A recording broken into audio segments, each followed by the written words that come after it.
আসলে আমি মন থেকে চেয়েছি যে হেরে যাক, কিন্তু জিতে যাওয়া আমি খুবই কষ্ট পেয়েছি। আমি কখনো বলি নাই যে মেসি এটা করতে পারে না। ব্রাজিলের অধিকাংশ সাপোর্টার আচ্ছা হ্যাঁ, ঠিক আছে, মেসি হচ্ছে মূলত হ্যাট্রিক করছে এবং খুব ভালো খেলছে এবং তার ক্যারিয়ারের শেষ সময়ে সে যে এত ভালো করতেছে এটা অনেক বড় একটা বিষয়। তা আমি মনে করি যে ওনাদের খেলা খুব ভালো হচ্ছে। ব্রাজিল এখন পর্যন্ত ফর্মে আসতে পারে নাই। আমার মনে হচ্ছিল যে জিতে যাবে, কিন্তু আসলে আমি মন থেকে চেয়েছি যে হেরে যাক, কিন্তু জিতে যাওয়া আমি খুবই কষ্ট পেয়েছি।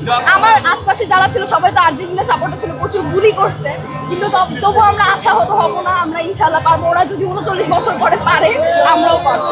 মেসিকে হারানো তো আর আমাদের লক্ষ্য না, আমাদের লক্ষ্য তো ওয়ার্ল্ড কাপ। তো এটাই আমার নিজের জামাই আমাকে বুলি করতেছে সকাল থেকে।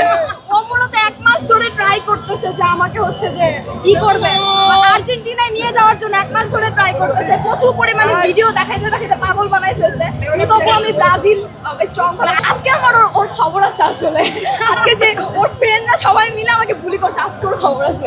মেসি পারফরমেন্স খুবই ভালো ছিল, আর্জেন্টিনার সবগুলো প্লেয়ারের পারফরমেন্স খুব ভালো ছিল। আমার মনে হয় যে একটা ওয়ার্ল্ড চ্যাম্পিয়নের এরকমই খেলা উচিত।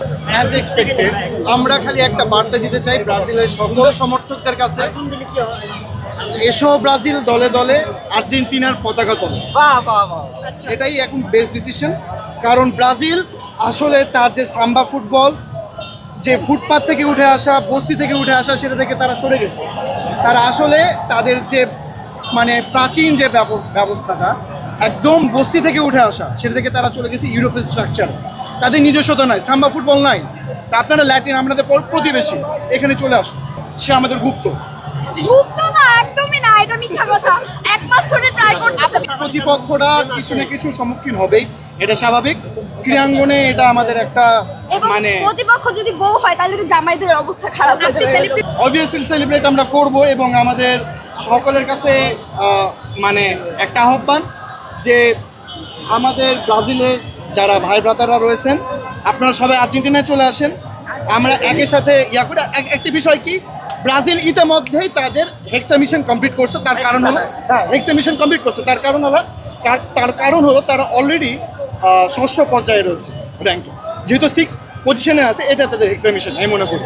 তো হেক্সা মিশন কমপ্লিট হয়ে গেছে, আপনারা আর্জেন্টিনায় চলে আসুন। নেইমার আসলে একটা রত্ন, একটা ফুটবলার হিসেবে রত্ন। আসলে তার যে ইনজুরি এবং সবগুলো ব্যাক স্টোরি সবগুলো মিলিয়ে বলতে গেলে আমরা আসলে আরও একটা ভালো রত্ন পেতে পারতাম।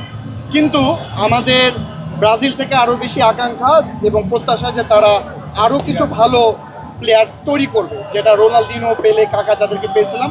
আমরা আবারও বলবো তারা আসলে ইউরোপিয়ান মডেলে চলে গেছে, তারা ইউরোপিয়ান স্ট্রাকচারে খেলতে চায়, তারা সাম্বা যে পুরনো যে নিজস্বতা সেটা হারিয়ে ফেলছে। যখন আমরাও আমাদের বাংলাদেশের নিজস্বতা হারিয়ে ফেলে ইউরোপিয়ান স্ট্রাকচারে এখন চলি, অনেকটা আমাদের আমলাতন্ত্র এবং বৈদেশিক ব্যবস্থার উপর দিয়ে চলি, ঠিক ব্রাজিল ওই অবস্থাটাতে গেছে।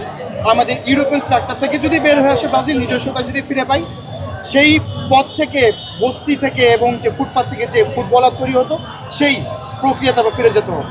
তারা যে অ্যাসোসিয়েশন তৈরি করে গরিবদেরকে খেলার সুযোগটা দিচ্ছে না, সেটা আবার ফিরে আনতে